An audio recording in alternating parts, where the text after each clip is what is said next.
Ya, Bu.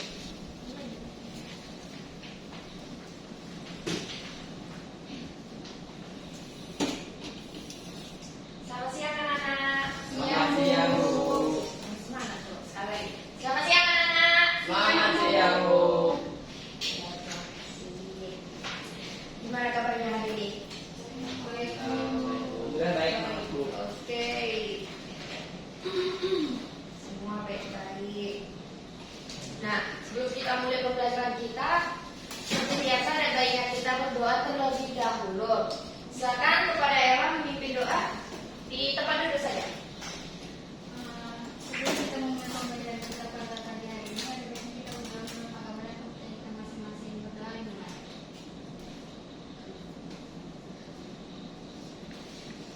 Berdoa selesai. Terima kasih Ella. Ibu ingin mengecek kehadiran. Yang tidak hadir hari ini siapa? Bintang apa tadi, Bu? Bintang. Bintang tidak ada keterangannya apa ini? Ibu. Izin. Selalu izin ya tentang ini. Cuma Bintang sama Ansari. Ibu. Nah, ibu di sini tolong buat semuanya tempat duduknya dirapiin, jangan berdekatan dengan teman-temannya, bajunya dirapiin juga supaya lebih nyaman belajar, oke? Nah, udah rapi semua? Ibu. Sudah? Oke, semangat. Semangat ya. Biar kita semangat, ibu ada beberapa kali speaking, oke? Semua harus fokus. Ikuti apa yang ibu perintah. Tangannya buat setengah seperti ini. Ikuti. Semua jangan ada malu-malu. Jangan ada yang malu-malu. Ikuti apa yang ibu perintah.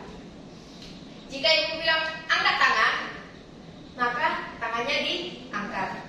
Jika ibu bilang tangannya turunkan, maka tangannya diturunkan. Jadi ingat apa yang ibu perintah. Kalau ibu bilang angkat tangan, maka angkat tangan. Coba kita contoh dulu sekali lagi ya. Harus fokus ya, jangan ada malu-malu. Angkat tangan. Turun tangan. Angkat tangan. Turun tangan. Oke, fokus semua. Tapi ingat ibu perintah, itu bukan cuma sampai situ aja. Ada lagi. Nanti yang bisa membuat siapa di sini yang tidak fokus. Ingat perintahnya, angkat tangan dan turun tangan. Oke, kita mulai. Kita mulai ya. Tangannya setengah, Ella. Semua harus fokus. Kita mulai ya. 1, 2, 3. Angkat tangan. Turun tangan. Angkat tangan. Turun tangan. Tangan. Turun tangan.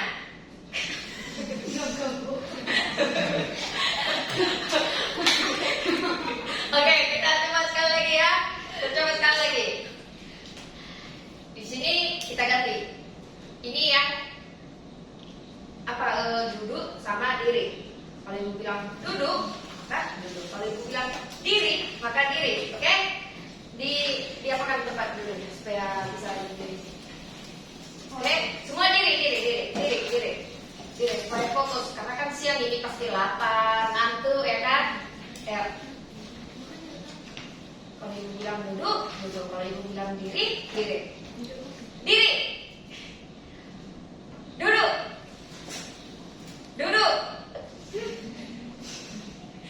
Diri. Duduk. Diri.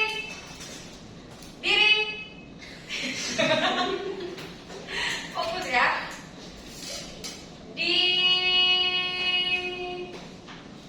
Duduk. Oke, semua fokus. Tangan semuanya di tangan. Oke, ya. Berarti sini semuanya fokus, walaupun kelaparan ya, walaupun ngantuk, tapi tetap fokus. Keren. Nah, karena kita udah melakukan speaking, berarti semua udah fokus. Nah, ibu ingin membacakan dulu, menyampaikan tujuan pembelajaran kita. Yang dimana tujuan pembelajaran ini yaitu peserta didik dapat memahami konsep penjajahan yang mengidentifikasi negara dan yang pernah dijajah. Nah, yang ketiga yaitu peserta didik dapat mengeksplorasi dan dampak penjajahan dalam bidang sosial, ekonomi, dan budaya berdasarkan studi kasus negara tertentu. Yang ketiga yaitu peserta didik dapat menyajikan hasil penelitian tentang dampak penjajahan di negara kolonial dalam bentuk laporan. Nah, itu merupakan bentuk tujuan pembelajaran kita. Sebelumnya ada yang masih ingat nggak materi kita minggu lalu itu tentang apa? Bangsa Indonesia melawan bangsa Eropa. Iya betul ya. Materi kita minggu lalu itu yaitu tentang perlawanan bangsa Indonesia terhadap bangsa Eropa pada abad keberapa? 20. Iya betul. Berarti cuma itu yang masih ingat ya. Yang lainnya nggak ingat? Di mana ini? Nggak baca buku kah? Berarti main kemarin ya. Itu merupakan materi kita minggu lalu. Nah, di perlawanan itu ada bentuk perlawanan lokal dan ada bentuk perlawanan organisasi. Nah, bentuk perlawanan lokal itu seperti apa?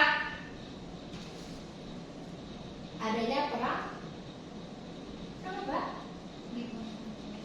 Ya, jangan malu-malu, sampaikan apa yang ditahu ya. Ada juga perang di Diponegoro, ada perang Aceh, ya kan? Itu juga termasuk bentuk perlawanan. Karena mereka ingin mempertahankan daerah mereka. Nah, kalau bentuk organisasinya apa? Iya betul ya, ada organisasi Budi Utomo yang berperan di pendidikan. Iya betul di pendidikan. Nah, dari adanya penjajahan bangsa Eropa di Indonesia pasti menimbulkan dampak ya kan?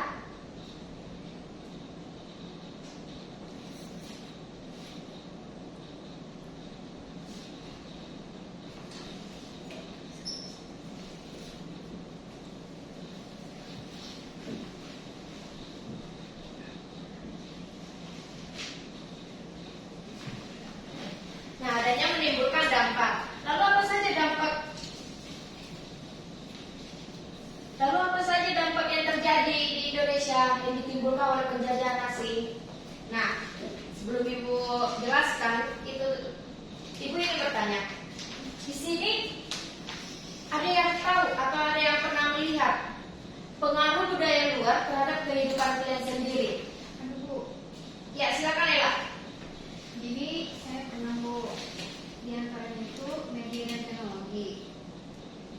Banyak film-film lokal dan film luar, terus Iya. musiknya, media sosialnya juga mempengaruhi gaya hidup, pola pikir, dan selera masyarakat kita.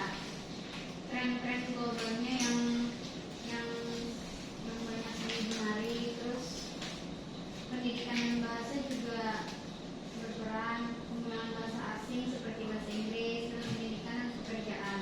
Terus ekonomi dan gaya hidup, produk dan merek global itu bisa mengubah preferensi konsumen lokal dan gaya hidup.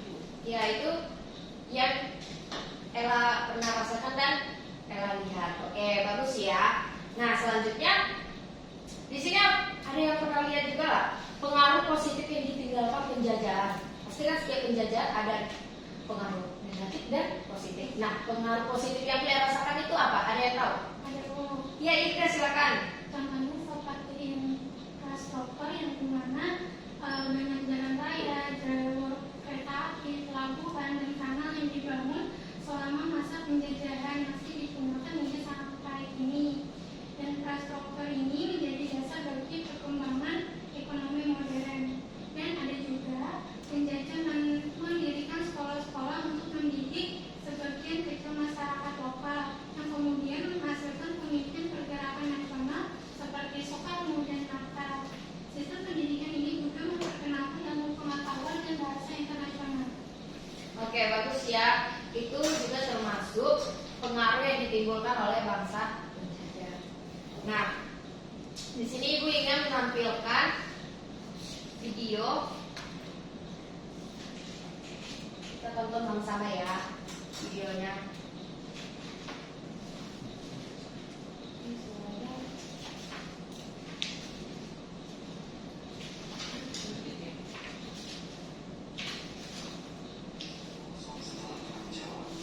Setiap desa harus menyediakan 20% dari mereka untuk tanaman ekspor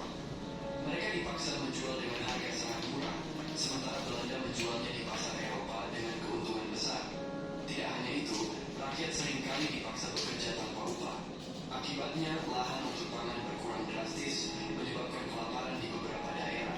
Sistem ini akhirnya dihapus pada tahun 1870, tapi meninggalkan luka dalam pada rakyat Indonesia yang dipaksa menanggung penderitaan demi kekayaan kolonial.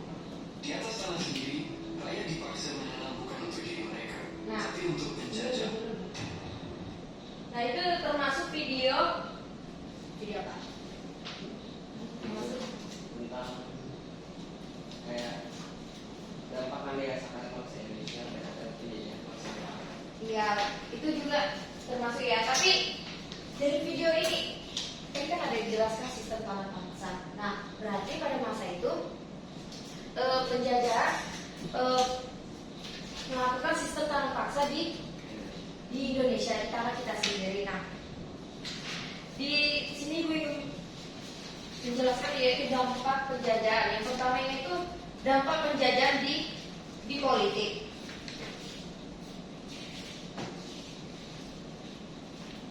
Nah, dampak penjajahan di politik menentukan sistem pemerintah lokal dan menggantinya dengan sistem kolonial yang otoriter, yang dimana sebelum penjajahan, yang seperti kita ketahui, sebelum penjajahan itu kan di desa itu sistem pemerintahnya berdasarkan adat dan yang dipimpin oleh kepala adat dan kepala desa. Nah, pada masa itu kepala desa itu disebut juga dengan penghulu atau raja kampung. Nah, setelah penjajahan yang dulunya dipimpin oleh kepala desa atau kepala daerah itu berganti diubah menjadi sistem pemerintahan kolonialisme yang dimana itu dibawa naungan oleh para Belanda. Nah, pada masa itu juga sistem pemerintahan di bidang politik Belanda menerapkan yaitu sistem kulturstelsel dan Belturstelsel. Nah, ada yang tahu lah sistem kulturstelsel ini apa? Ya, Yoga silakan. Kultur stelsel itu adalah sistem ekonomi yang diterapkan oleh pemerintah kolonial Belanda di Hindia Belanda pada tahun 1830 sampai 1870. Sistem ini mewajibkan petani pribumi untuk menanam tanaman sektor tertentu seperti kopi, tebu, teh, dan nila sebagai tanah mereka yang hasilnya harus diserahkan kepada pemerintah kolonial. Nah, itu merupakan pengertian dari kulturstelsel yang dimana sistem ekonomi diterapkan oleh pemerintah kolonial Belanda pada tahun 1830. Nah, sistem ini mewajibkan petani menyerahkan hasil panen mereka atau hasil tanaman mereka yang berupa kopi, tebu, teh, nila diserahkan kepada pemerintah kolonial. Sangat bagus ya yang disampaikan oleh Yoga itu. Nah, selanjutnya itu ada sistem pemerintahan Belturstelsel. Nah, ada yang tahu lah apa maksudnya? Iya, bagus Aida. Tunjuk tangan ya. Belturstelsel itu adalah sistem pemerintahan yang diterapkan oleh Belanda di Hindia Belanda yang dimana sebagai administrasi kolonial yang dilakukan dengan membantukan struktur pemerintah lokal dan otoritas kolonial. Jadi sistem ini digunakan untuk mengontrol masyarakat pribumi dan memastikan kelangsungan kekuasaan kolonial. Ya, betul ya. Itu pengertiannya. Nah, di mana Belturstelsel ini administrasi kolonial. Nah, karena adanya kebijakan yang diterapkan oleh Belanda, maka menciptakan ketimpangan kekuasaan yang membatasi partisipasi politik masyarakat pribumi. Nah, dengan adanya ketimpangan sosial ini, maka menimbulkan kesadaran politik dan melahirkan gerakan nasionalisme dan memperjuangkan kemerdekaan yang dipimpin oleh tokoh seperti Soekarno dan ada yang dari India yang namanya Mahatma Gandhi di India. Nah, selanjutnya yaitu ada, nah ini tadi yang dijelaskan oleh teman-temannya, yaitu ada kultur stelsel dan gestur stelsel. Nah ini aspeknya dan ini yang difokuskannya. Nah, selanjutnya yaitu dampak ekonomi. Di dampak ekonomi ini, penjajah mengubah ekonomi tradisional menjadi ekonomi eksploitasi yang menguntungkan penjajahan, seperti melalui tanah paksa tadi yang kita tonton videonya. Nah, yang dimana Hindia Belanda memprioritaskan komoditas ekspor dan mengabaikan kebutuhan domestik dan menyebabkan kelaparan dan kemiskinan. Dengan adanya infrastruktur dibangun untuk mendukung eksploitasi sumber daya. Nah, jadi waktu itu dibangunnya infrastruktur itu ternyata bukan untuk kepentingan rakyat Indonesia, ternyata itu untuk kepentingan para bangsa kolonial, yaitu untuk mengeksploitasi sumber daya. Jadi mempermudah mereka. Dan dengan adanya ini, maka menciptakan ketergantungan ekonomi dan kesenjangan antara masyarakat pribumi dan elit pendukung penjajah.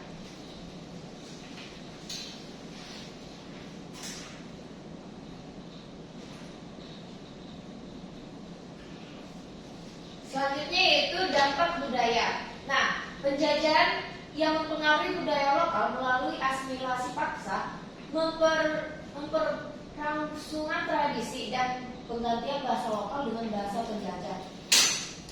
Meski menciptakan sinkretisme dan membawa modernisasi seperti teknologi dan pendidikan, dampaknya lebih banyak dirugikan, seperti eksploitasi, ketidakadilan dan hilangnya identitas lokal, sehingga terjadi westernisasi.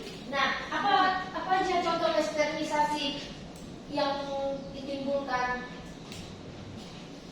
Contohnya satu ini, pada pakaian tradisional diganti dengan pakaian barat. Nah, ada yang bisa mencontohkan? Yang dulunya pakai kebaya, sekarang kan dulu pakai kebaya, bagi perempuannya, laki-lakinya pakai sarung. Sekarang kan ada jas. Nah, itu juga kan yang dibawa oleh bangsa barat ke Indonesia, dan itu salah satu contoh westernisasinya. Nah, selanjutnya itu sistem pendidikan barat. Ada yang bisa mencontohkan?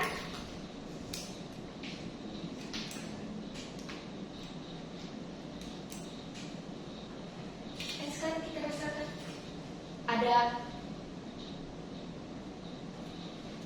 ada temannya yang ikut kampus merdeka, kampus mengajar lah. Nah, itu termasuk apa?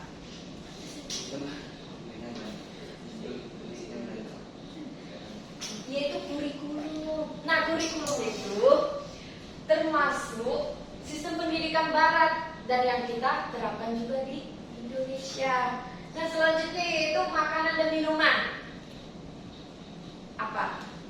Makanan dan minuman. Hah?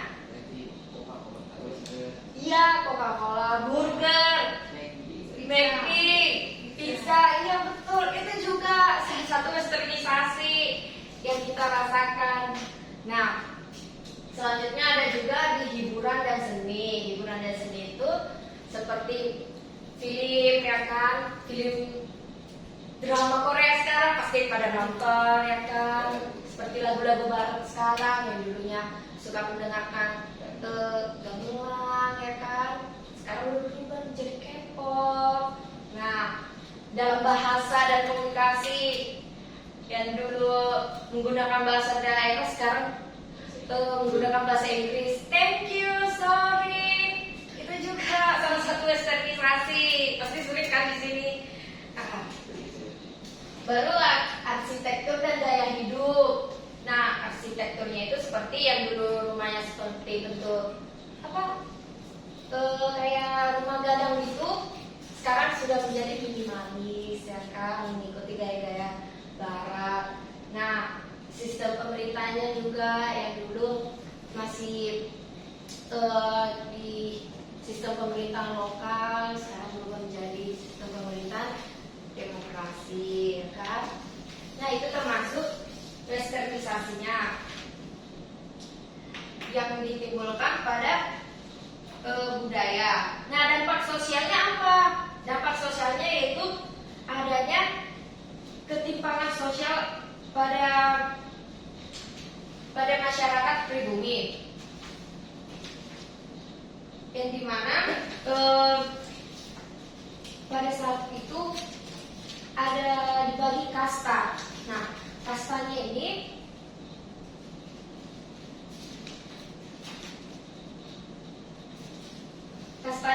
ada kasta yang paling atas, yaitu para apa? Kasta paling atas? Bangsawan. Iya, para bangsa Eropa, ya kan. Yang kedua yaitu para pendatang seperti di Tionghoa yang hanya diizinkan berdagang. Nah, kasta paling rendah itu pribumi. Nah, jadi dulu kita itu kasta paling rendah pada masa itu.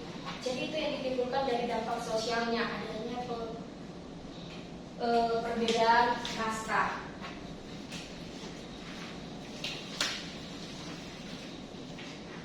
Nah, itu adalah salah satu, itu yang Ibu jelaskan merupakan dampak yang ditimbulkan di Indonesia, dampak penjajahan. Nah, di sini Ibu ingin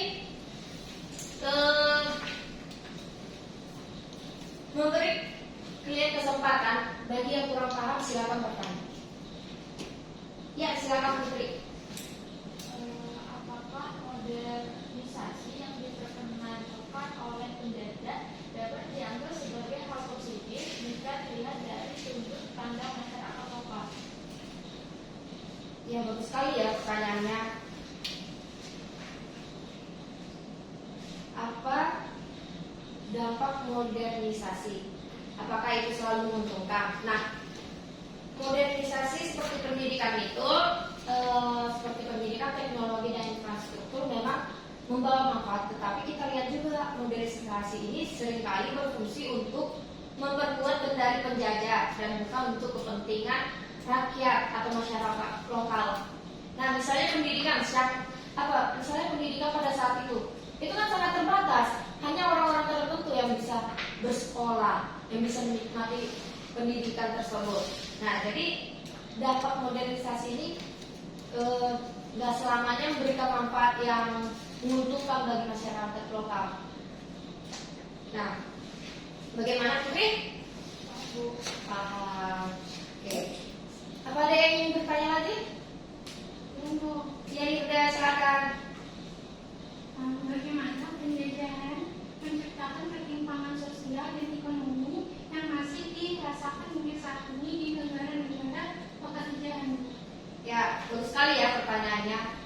Penjajahan menciptakan sistem hierarki sosial yang menguntungkan golongan penjajah dan elit lokal dan mendukung mereka.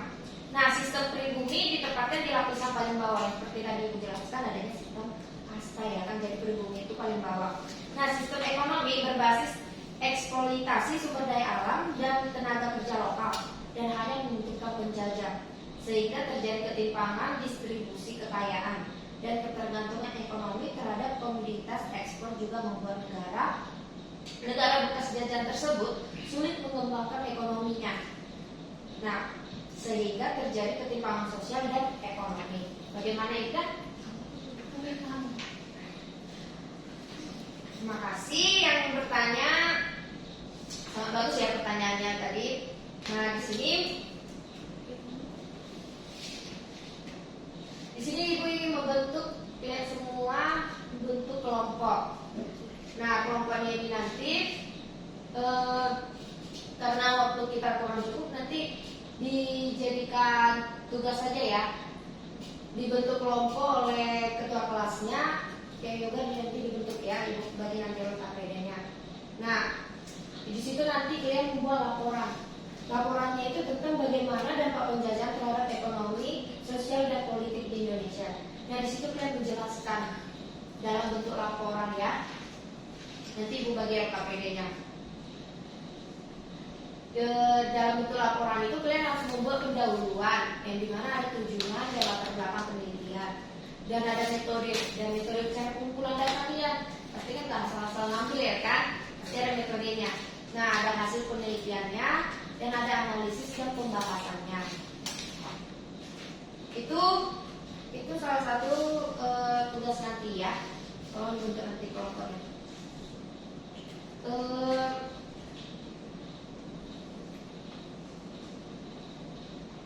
Nah, karena di sini Ibu mengajak kalian yaitu games. Ibu ada tepatnya soal. Maaf ya, ini ada soal. Nah, ini Ibu pilih salah satu yang bisa menjawabnya. Ibu kasih nilai plus tambah poin.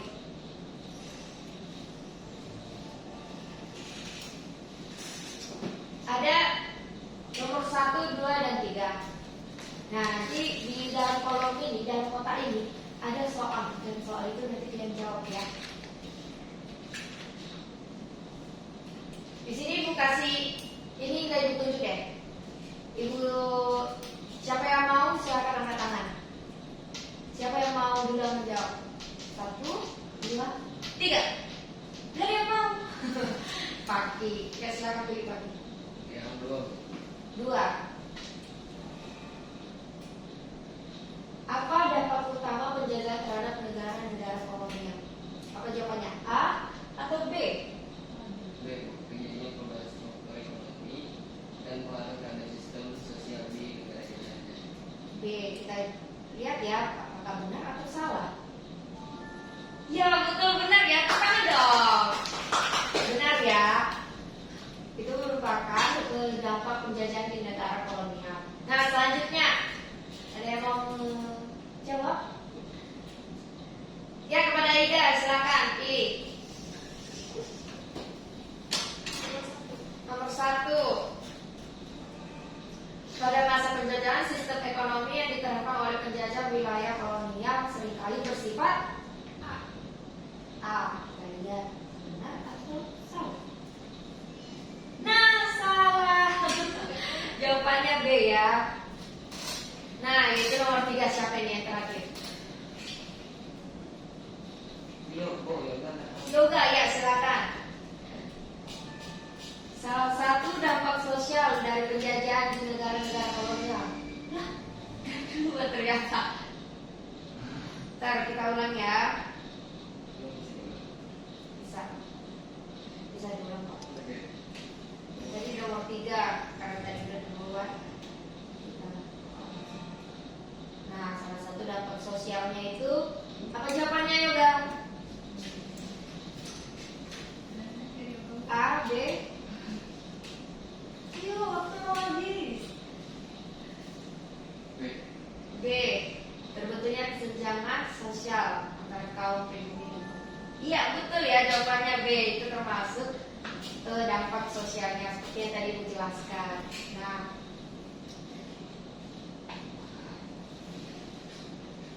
di sini ada yang memberikan kesimpulan pada materi pembelajaran kita hari ini.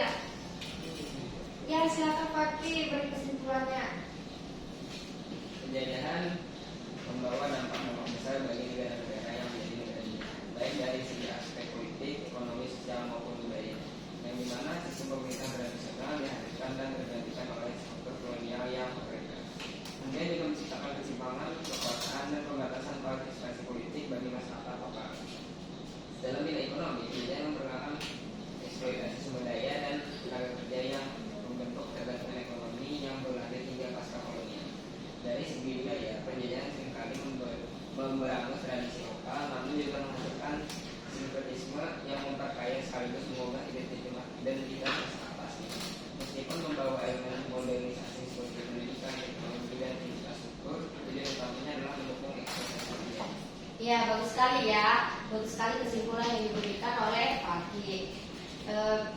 Di balik penindasan dan ketidakadilan yang dialami selama penjajahan, muncul kesadaran politik yang menjadi awal gerakan nasionalisme.